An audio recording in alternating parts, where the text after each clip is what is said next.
Hey guys, what's up? Welcome back from Pixel Insane, and finally another day is here where I show you how I recreated this other scene from Spider-Man No Way Home. And yet again, it took me another month to finish this project because some variables in the mix, like waiting for the new PC. Also, I had to tackle the particle system for the sandstorm for SandMan, which I never really tackled that so in depth in Blender with particle systems. So for this one, I had to study a little bit more. I hope you liked the video, and now I'm going to show you how I recreated the scene, step by step. It's not like a full tutorial, more like a breakdown. Also, there is a video over, like, it's about an hour long on my Patreon where I show you how to create the full sandstorm, the SandMan, the whole thing, also with project files, and you will see it in the link in the description down below. So as usual, the first thing I do as I approach the project, first of all, I'm going to study the scene from the video. Obviously, have a clip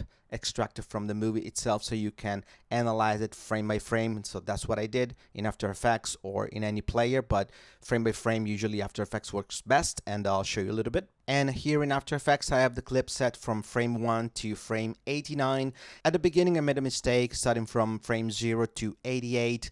So I was actually missing a frame at the end. In fact, I had to redo some animations. It took me a while. That was like in the middle of the project. So, you made mistakes along the way. And I made a lot of them, like many mistakes. And I can show you which ones as well. But anyways, so obviously the first thing I'm going to try to figure out is how long the clip is. So in this case, it's 89 frames, and the frame rate, obviously from the movie or the file that I have, was 30 frames per second, and that's how I set my project file in Blender. But definitely this was another mistake because I think it's probably 24 frames per second. So this one looks a little bit more movie-like because obviously it is a movie, and my project, my video, as you can see right here,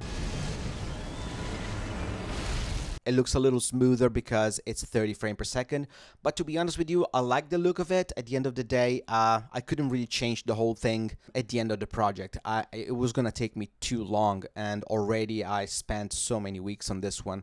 But the first thing, after the frames and the frame rate, it's the camera motion. So the first thing I'm going to check is the camera motion itself, where it is, where it starts, and that takes me to the placement of all the items, the objects in the scene. Another thing you need to bear in mind if you want to do a project like this is to figure out what assets you have already and what assets you need to remake from scratch or reuse or download. For example, on this project that you can see here, and you will find the link in the description down below, which was my first attempt in recreating a scene from Spider-Man No Way Home, I downloaded the Statue of Liberty, all these scaffolds, what else? The cranes, this crane, and then there's another one right here, but not in this file, is another file. And we'll talk about this later, why this one is not there. It took me a little while to get it right because it was really, really hard to actually get the position of the crane, this one right there. So for the Statue of Liberty, like I said, I used this model that I downloaded from Sketchfab,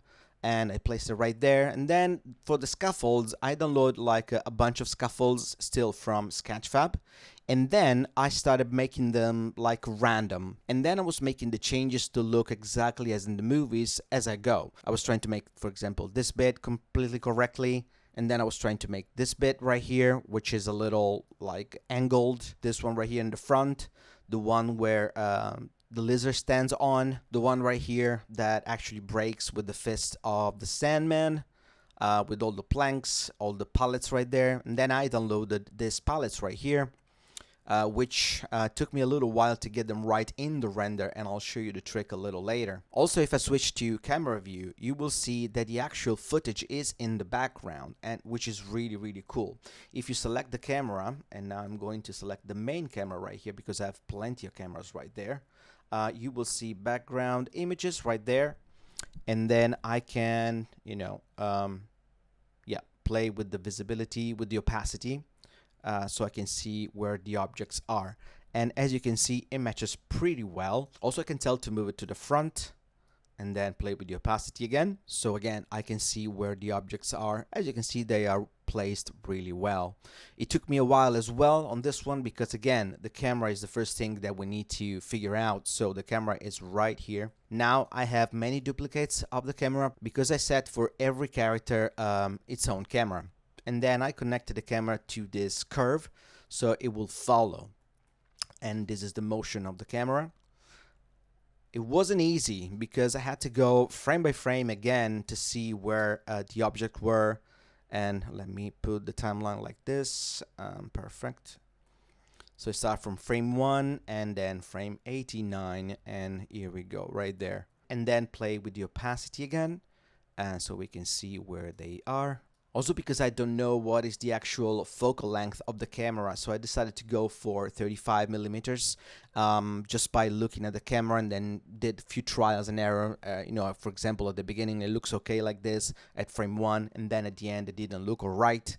So I thought to do the same trick that I did on the what the fuck. If you didn't watch it, please do consider so, as this video right here, you can find the link in the description and in the cards as well. Back in modeling, I actually modeled the shield by itself, and as for the texture, this was actually kind of tricky because I really wanted to get the same look, the same texture. So I thought, how can I do that? Well, the trick was to get a frame of the shield in the movie where it was very visible, is where the Goblin fights Peter Parker at the end.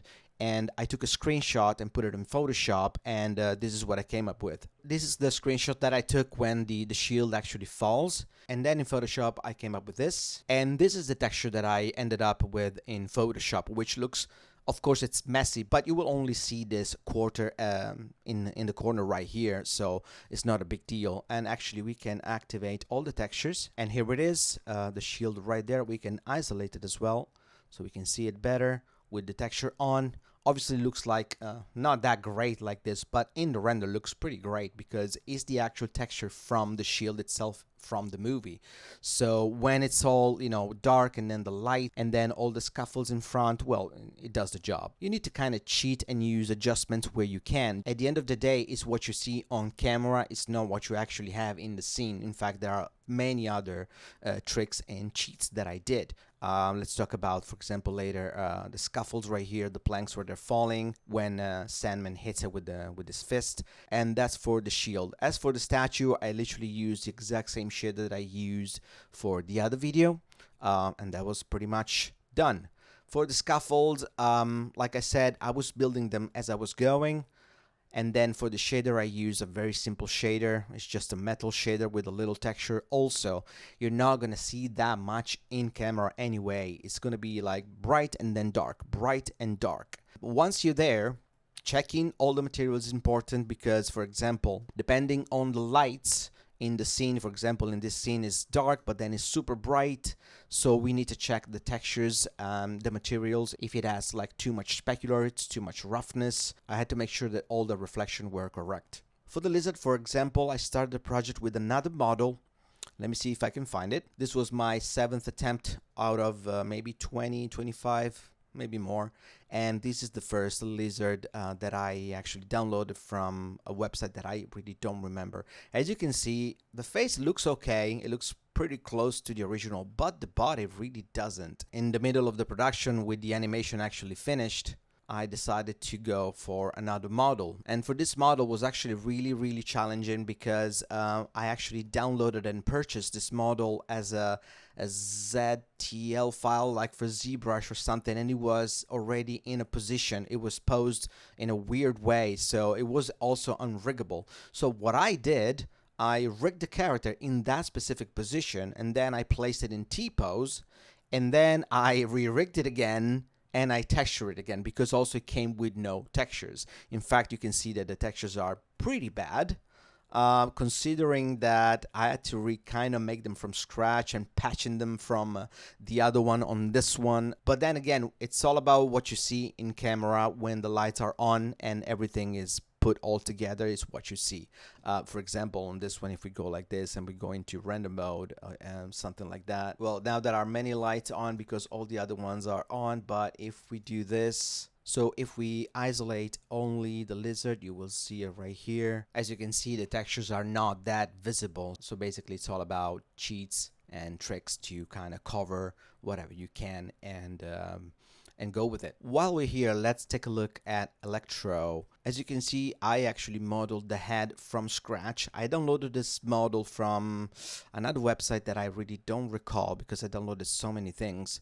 but the face wasn't great. So I remodeled the face using an add-on, which was great, by using panels and just placing the dots. It was just amazing, and the texture, it kind of placed it all together with the photos that I had. And also, again, this is really far, really blurry, really dark, so you won't even see it, but it's better to have things done properly. One thing that I would like to say is, if you guys want any specific tutorial like I did with the Sandstorm and SandMan by itself on my Patreon, link in the description, so also will help my channel keep going, because I had a lot of expenses for the new PC.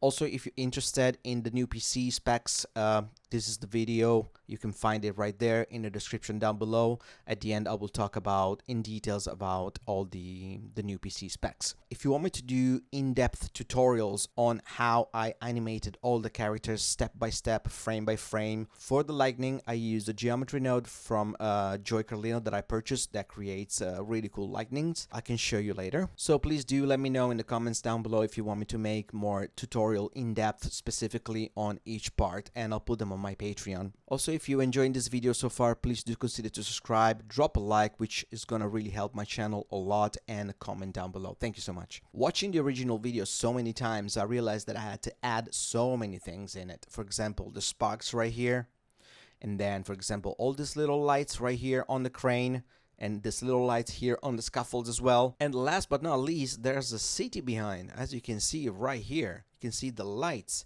And in my project, let's play it again. It's all in there, and I'll show you how I did it. Go to camera view, and then I'm gonna activate the layer New York. It is right there in the back, as you can see. And I know it sounds crazy or insane because it's pixel insane. It's probably because I am a little bit insane doing this, but I actually placed the Statue of Liberty in the exact same spot as it is in the map with all the other buildings, as you can see right there. For example, let's go to view and increase a little bit because I can't see anything. So that's actually real size. It's in proportions and everything, and distance is the actual thing. I used the same technique that I used in the other video, the what the video, where I used another add-on, which is, I believe, called OSM, where you grab a map from this website and it'll translate it in 3D for you, so you have actual geometry in real space with real distances.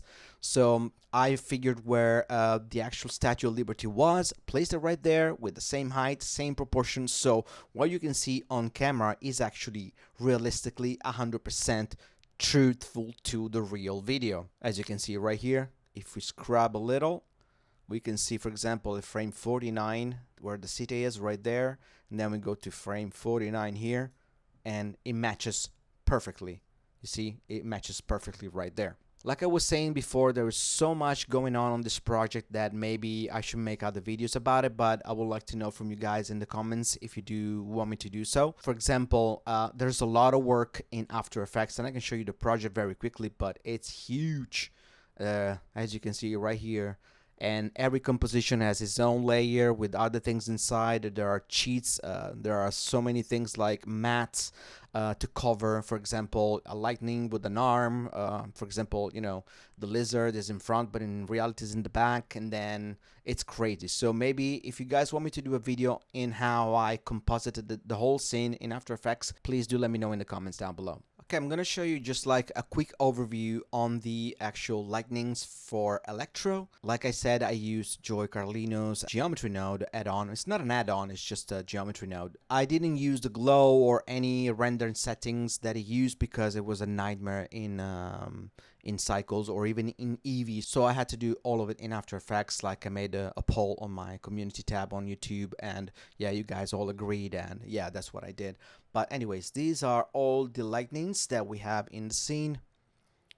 For example, they start like that, and as Electro moves, and yeah, basically I shaped them as I was going. Always have a reference right there ready, so frame by frame, checking the first one, and then decide which ones that are not flashing and the one that are flashing. So for example, this one right here at the bottom, it flashes at frame 4, see, and then checking the shape and when it fades out.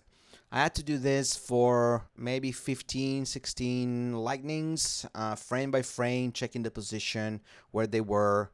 It's crazy. It's insane. But in the end, it was worth it because the result is pretty cool.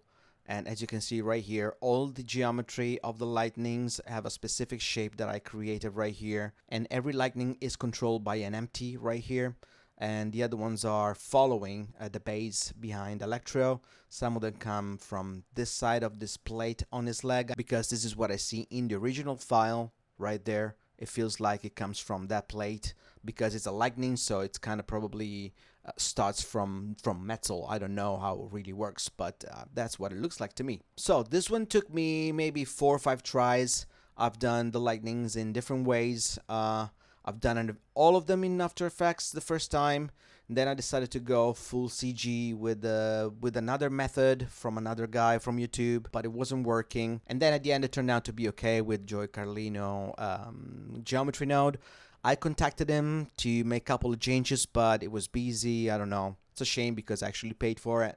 But I actually made a change myself for it, and it worked.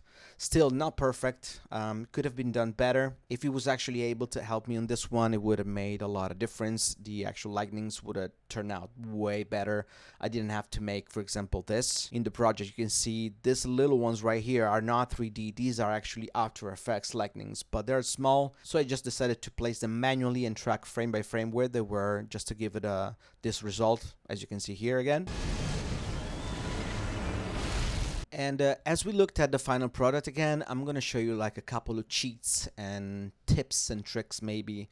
If you can see these panels right here, and then there is another one right here. They're called obscure objects. Because you think that maybe Marvel did render everything with one light setup? Well, hell no.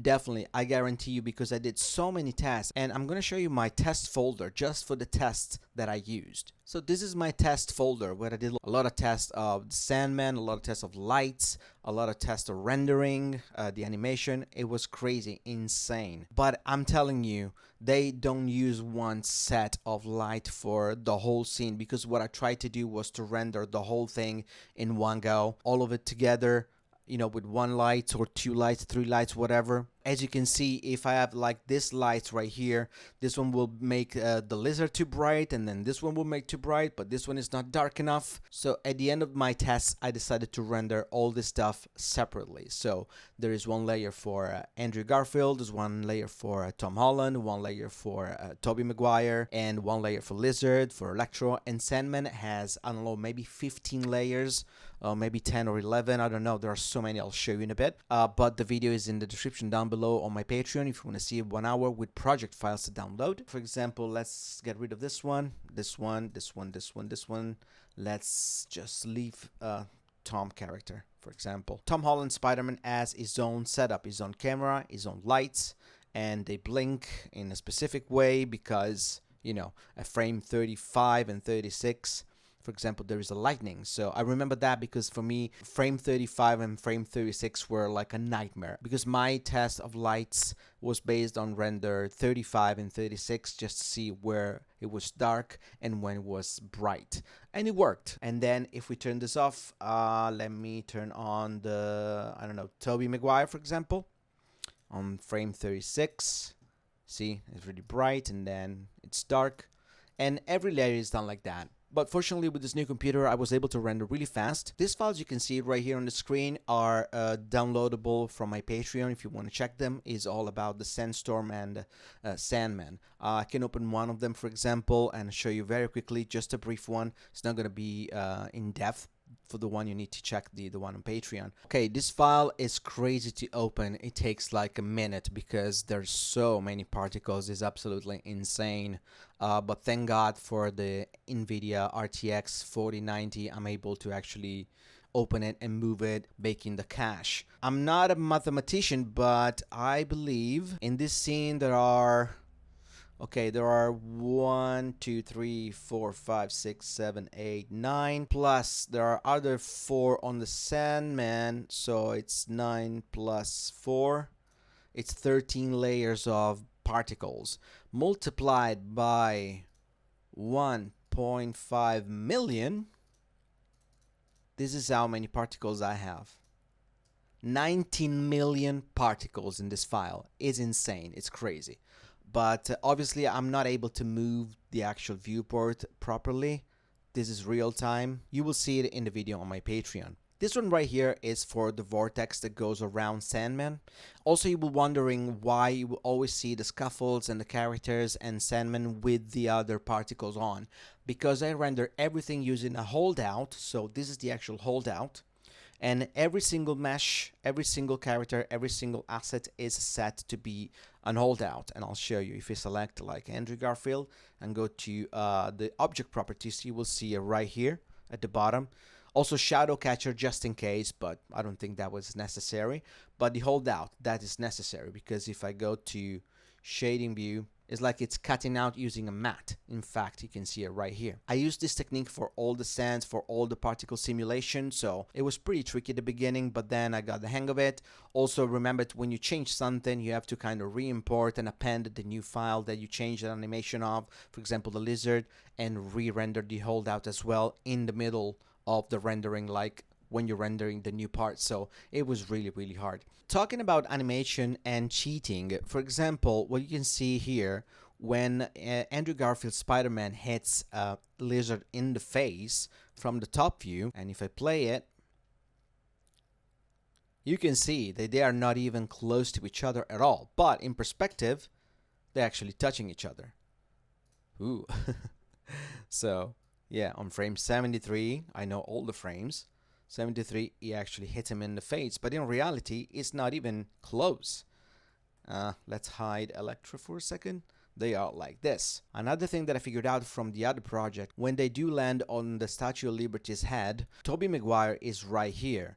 Then in the middle we have Tom Holland, and here we have Andrew Garfield. And then they jump and they go towards their enemies. You know, we have Electro right here, SandMan in the middle, and Lizard right here. But in the perspective, it's not really what it looks like, because if Andrew Garfield is right here, and then he goes right there like this, following this trajectory. Basically, it jumps from here and then to here. And then we have Tom Holland from the middle towards SandMan. And then we have Tobey Maguire, which is here, and then he goes straight for Electro. So the direction are all wrong. But I'm not sure if Marvel did the same thing that I did, just to make sure that in the perspective they look alright. But in camera, again, they look fine. Because that's where they start jumping.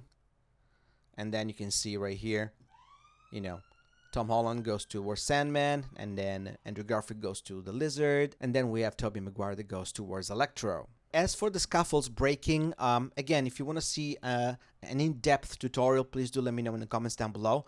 But as for now, these are baked animation from an actual simulation that I did. Again, before I import and export everything or append in the final scene, I had to kind of isolate whatever I'm doing, because otherwise the scene gets crazy. But here it is, the breaking of the scaffolds. This is baked from simulation. So I did the actual simulation, which took me maybe a week, maybe more, to get the pieces in place. And then I decided to bake them so I can even tweak them manually, which I actually did. For example, I went like this and then tweak them, you know, frame by frame, frame 69, and then, you know, move it like this, making sure there is no clipping on the hand and so forth. Maybe you've noticed these lightnings here and there in every scene that I open. It's because they are part of the actual light setup for each character, because I thought I'm gonna use the same spot where the lightnings appear, so they will actually be realistically in the same place. So I kind of duplicate them, blah blah blah, and put them in the place in each individual character, like Electro and all that stuff. Animating Electro, for example, wasn't that difficult. It was just really frame by frame animation, which again from this perspective looks absolutely horrible, but in camera it looks fine. It looks really smooth and everything. So I wasn't really troubled with this animation. The one that really gave me a lot of headaches was Andrew Garfield's character. It was absolutely insane to animate this, but if we go right here, we can see it. It's like animated frame by frame. Even the legs and everything, and then it turns and boom, kick, and then it relaxes down like that. It was an absolute nightmare. I did reanimate it like 2 or 3 times, because at the beginning was using IK system, and then I went for FK, which turned out to be better, less jittery and everything.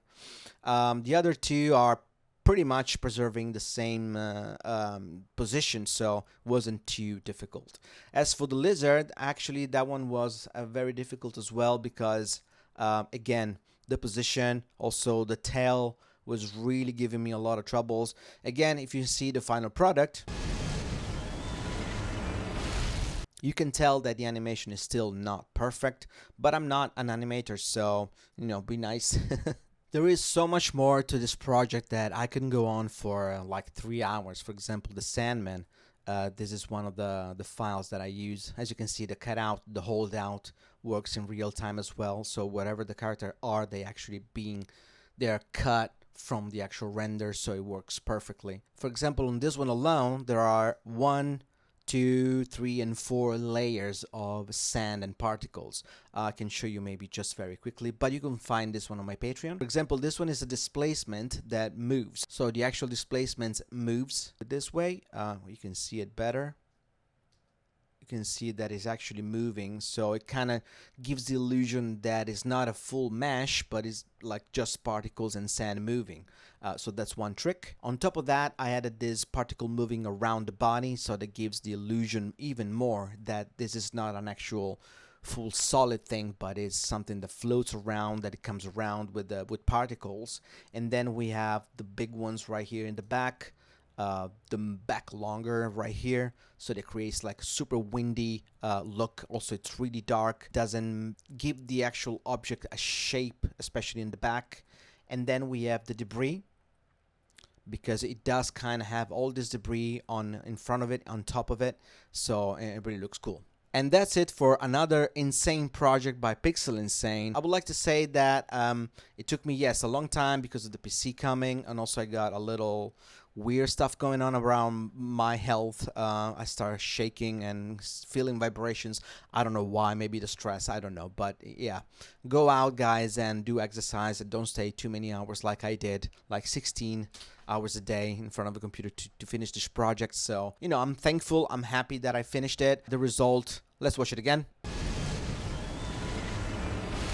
Of course, there are other things that could have been fixed, but I really ran out of time, ran out of patience, ran out of ideas, and I really want to see this project done and finished and complete, and I think it is. If you like this video, please do consider to subscribe and drop a like. I gotta say that I'm still pretty stoked on the outcome of the other video right here that you can see, if you haven't watched it yet.